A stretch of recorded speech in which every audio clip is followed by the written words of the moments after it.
Welcome, Akshara, to Worksmate podcast. And nice to have you here today. This is our first podcast that we are doing, and we are excited to begin with you. Specifically, you bring in more than a decade's experience, right, in terms of handling a lot of challenges that organizations faces in different part of the functions, right? And HR is like a common factor, right, which is kind of integrated across the company.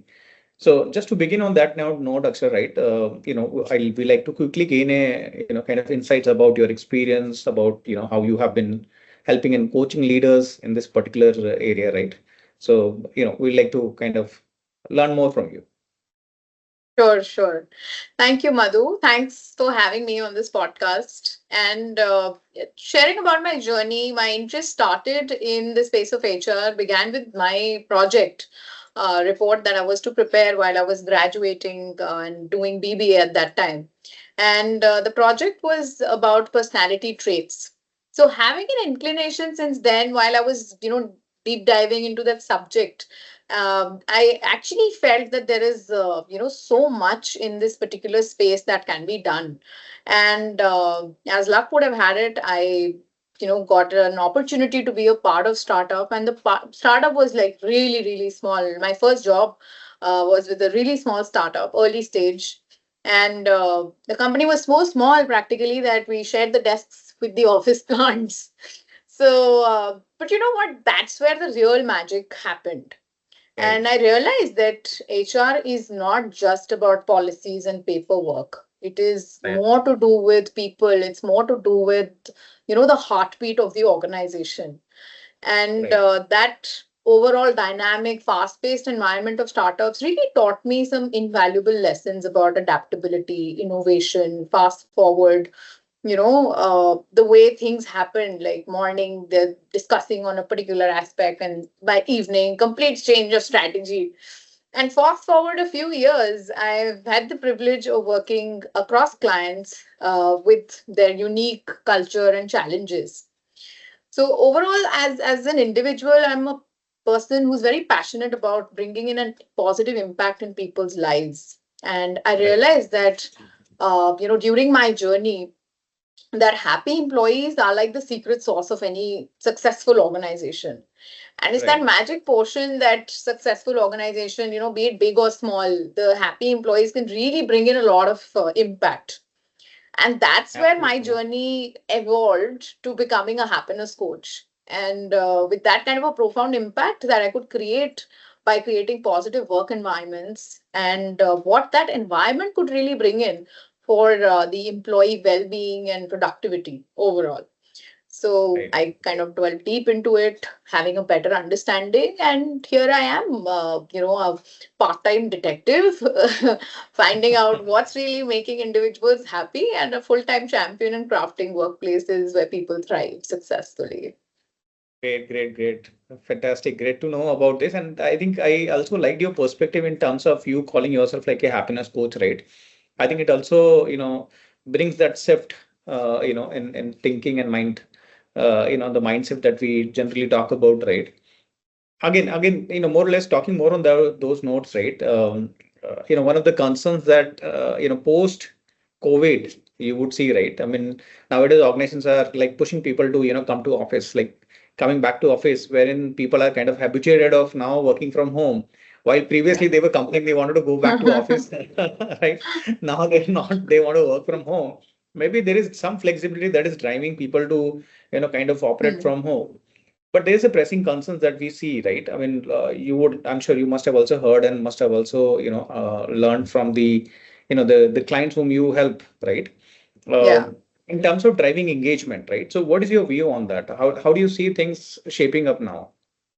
Hmm. So the landscape of HR, I feel, is ever evolving, and you know, post pandemic, like you said, that one of the urgent issues that we've come across is employee burnout, right? Which because of the blurry boundaries of work, uh, personal life and remote and hybrid settings. So, of course, there was a lot of, I mean, there still is, it is a persistent concern. And employees are often expected to work, be available at odd times as well. So the consistent connectivity can lead to a lot of adversities like chronic stress and burnout if not managed effectively. And in fact, in India, recent studies have also shown that 42.5% of employees in the corporate sector suffer from depression or anxiety. So, talking about engagements, talking about the burnout, these are just not the buzzwords. We've got to remember that the employees are not just human doers, but they are human beings. And the best way to tackle is that, keeping an authentic connection, even if it is in a virtual setting. Uh, Picture this, we are in a video call, yeah, and instead of just deep diving straight into the KPIs or the project updates, I just ask my team member, okay, how's Simba doing? Yes, one of my team members has, is a dog parent, and they have a golden retriever. So it's about losing, it's about finding that, little bursts of joy that we can actually help our teammates find during the day, and make sure that our team members also realize that they're just not a teammate or a team member, but they're the members of the tribe that we are thriving Mm. in. Right. Yeah. Yeah. In addition to that, I feel that the rapid pace of technological advancements, the kind of upskilling that is required, there's a constant pressure that employees are facing. For that, offering flexible options, settings, work settings, ensuring that a lot of productivity and collaborative tools if we can use, and entering the AI, I feel there is a plethora of such options. Uh, the addressing such issues basically will require a lot of holistic approach that integrates mental health support, continuous learning, uh, inclusive practices like making sure that nobody is really left out. In fact, one of my clients, when I was meeting the employees for a session there, they mentioned what was that one thing that they missed the most during pandemic when they could not really meet in person, and now that they're back in office, they were very happy. Were the chai breaks. So Right. it is, not really the kind of office ambience or anything like that. It's just that quick 5 minute wala break that you get to quickly vent out and just have a quick easy breather. Right. So, by doing such small things, we can actually create resilient, engaged, and a future ready workforce. No, right, absolutely right. I think, if you look at the right, and I'm sure, right, I mean, I also like to, hear more from you based on your experience of, coaching people or leaders in the company, right? Their concern here is that when, as we talk about more agility for startups and product companies, right? Their worry is that if you are there in the office, it becomes easy, right? I'll just, go to your desk and I ask some questions, I'll come back and, we have resolved the problem. But when you are remote, right, I'll have to, kind of drop you an email. I'll have to ping you on different, solutions that people uses like Teams or, Slack or something else, right? I mean, the Google Meet or Yeah. something they use. The point here is that again, that there's a delay, right? So the agility that you expect, right? That is one. Mm. And secondly, when your the productivity is getting hampered, which I'm sure, right, organizations somewhere are kind of started realizing it, that it is a little bit hampering. So how do you see this, right? Do you see often concerns from coming from the leaders in such cases, and what kind of recommendations you generally like, give them? So, a couple of things. I'll share this recent example which happened at one of our clients. So, when I was, in a discovery call with them, uh, they had only one concern that, आप हमारे employees का please productivity बढ़ा दीजिए. I said they're all sitting in office, they're happily working. What else do you want? And he said, no, but the numbers are not matching. We really want to they're capable of so much more, and we want them really to do something bigger than what they're doing. So, you know, I mean, the whole strategy was worked out. And of course, there were a few things that I'd suggested. Uh, in my opinion, it's more to do with prioritizing and creating a culture where Right. the values and, support. I mean, there's a constant mix of the two, and we implemented regular check-ins. It's not just about work progress. Like I said, tiny bursts of joy that one can really find out. in a day for the teammate. So Right. you remember those old Nokia phones? Yeah. Yeah. Yeah. They lasted a week on a single charge, unlike the phones that we are using these days, the smartphones. And Right. well, our brains also need to do that.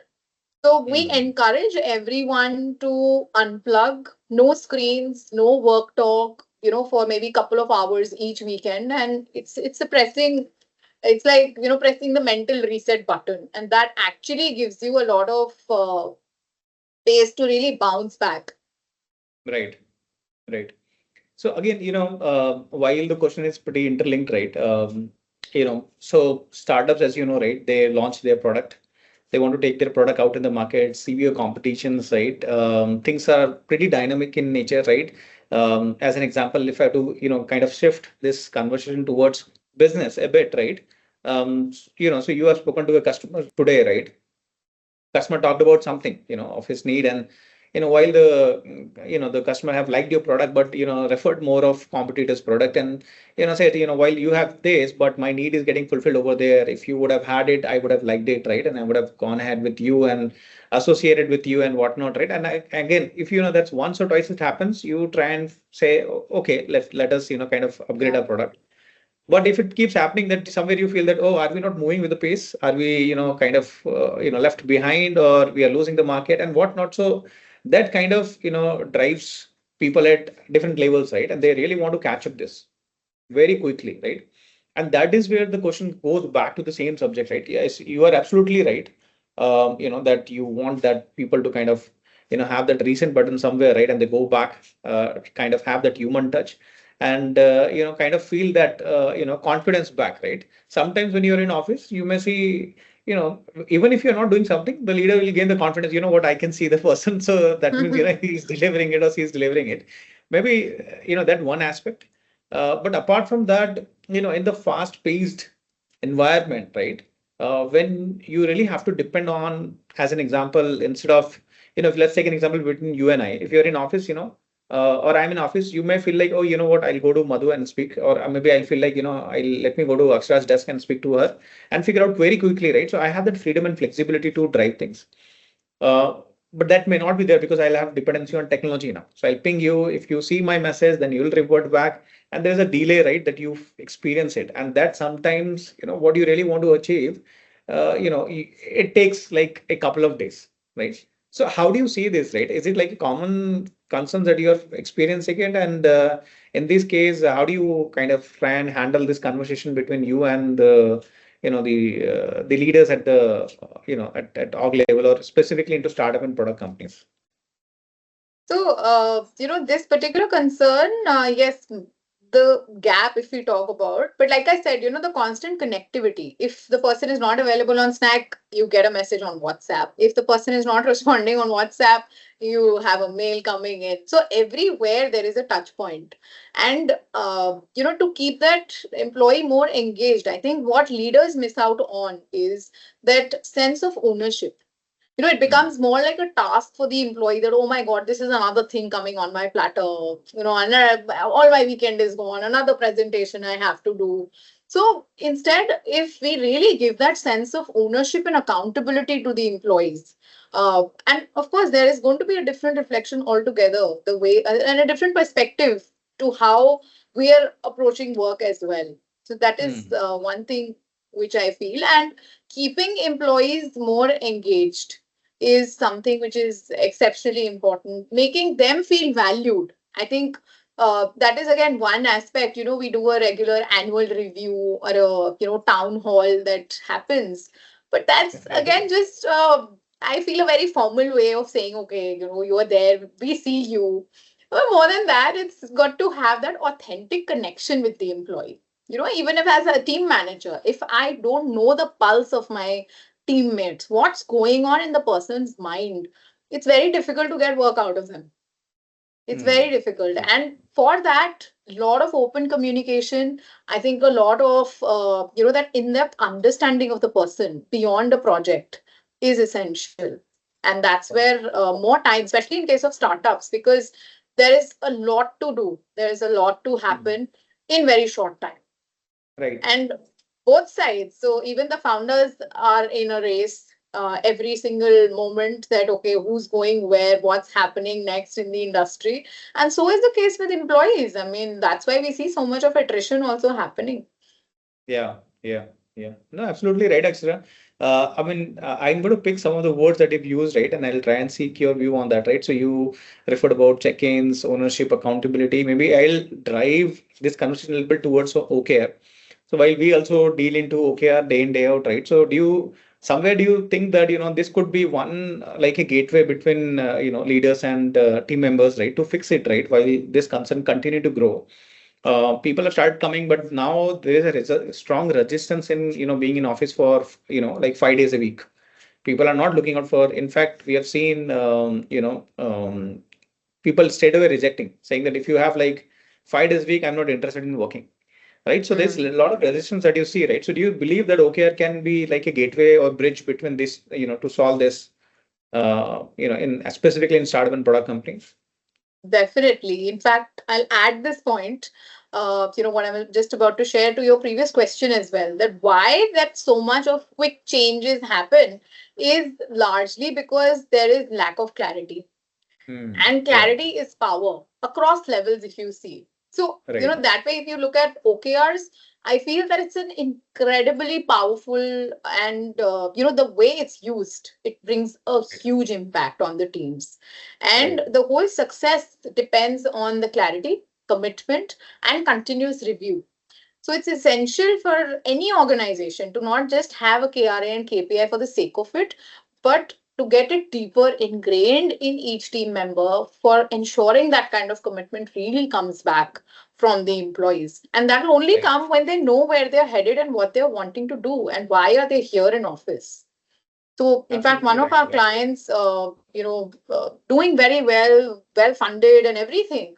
But the major problem there was that, there's no clarity. Today morning we're doing something, evening there's a change of plan, and next day the sales team is like, in a span of a week's time, they have five different things to focus on. And of course, the employees also get very disengaged because of whole of this process. So, be Yeah. it HR strategy, be it fostering a culture of transparency and alignment, be it the organizational objectives, I think it's all over, and Yeah. every single step will Yeah. ensure that with complete clarity, even when we look at employees, they'll be able to do so much better. No, absolutely right. Akshay, that's a great perspective that you brought here. Specifically, people are getting disengaged because of, maybe due to lack of clarity, or maybe doing multiple activities and not figuring out where do we need to really pay attention to, right? Um, Yeah. so how do you, I mean, let's say if overall conversation, how do you like to conclude it, right? So what maybe one good suggestion that you want to give, and before we end up our conversation, what is that you would like to share with the the leaders? Well, a couple of things, not just one. So of course, like I said, clarity is power. Yeah. And I'd like to actually, Madhu, thank you for the wonderful opportunity. And for the HR folks, HR fraternity of ours, I'd just like to say that, be the compass and not the map. Hmm. Even individuals for that matter, there will be problems, there will be challenges that are going to come your way. We will be faced with tricky situations. It could be a policy change, it could be something to do with the taxation, it could be anything. Yeah. So we've got to really navigate to the solutions and be a problem solver. That's going to help us last long in the system. That's one for sure. And another thing that, as we can learn that from children as well, that we should not underestimate the power of why. So Hmm. channelizing that inner child we have, be it designing programs, be it, the OKRs, why do we need this? Why will it benefit the Yeah. employees? Why will a Yeah. customer look at it from a certain aspect? Till the time we are crystal clear about it, we've got to rethink. This may take time, but trust you me, this is the only way forward that's really going to last long for any organization, be it big or small. And last but not the least, the balance between me and we. So yes, every individual matters, uh, and so does the team. So Right. while discussing about the goals, the bigger picture, the organization, uh, it's important for leaders to realize that it's goes hand in hand. So be it the Mm. salt and pepper, the individual goals and the team goals, a good recipe will really come out only when we have everything in right portions. So the Absolutely future right. work is dynamic and flexible. So I hope that it's going to uh, help you navigate and seize the opportunity that really arises every single day. I think I completely agree with you, Akshay, here, right? Specifically one very good suggestion that you have, uh, you know, kind of brought up here, which is more about, bringing that clarity. And if the clarity exists amongst people, right? So, maybe between two stakeholders, they both know that, what is expected from me, what do I need to, kind of focus on, and thereby, it drives a lot of engagements. Right. Absolutely. Definitely, technology, sometimes we see that technology like a barrier because, you have to then depend on technology. And sometimes technology plays an important and very, crucial role in helping you getting things done right. Yeah. Right. So thanks, Akshar. Thank you so much for your time and sharing your views. So, we'll definitely have another podcast planned out with you on a very broader subject called engagement. It's like, generally when we speak to a lot of other people, across the globe, right? We see a different view and perspective, right? So it's again a very exciting topic True. to, discuss, and then we'll catch up again soon. So thank you so much, Akshar, for your Perfect. time. Thank you. Thank you for having me. And I hope these insights will help our listeners. Thank you. Absolutely. Thank Yeah. you. Thank you. Bye bye.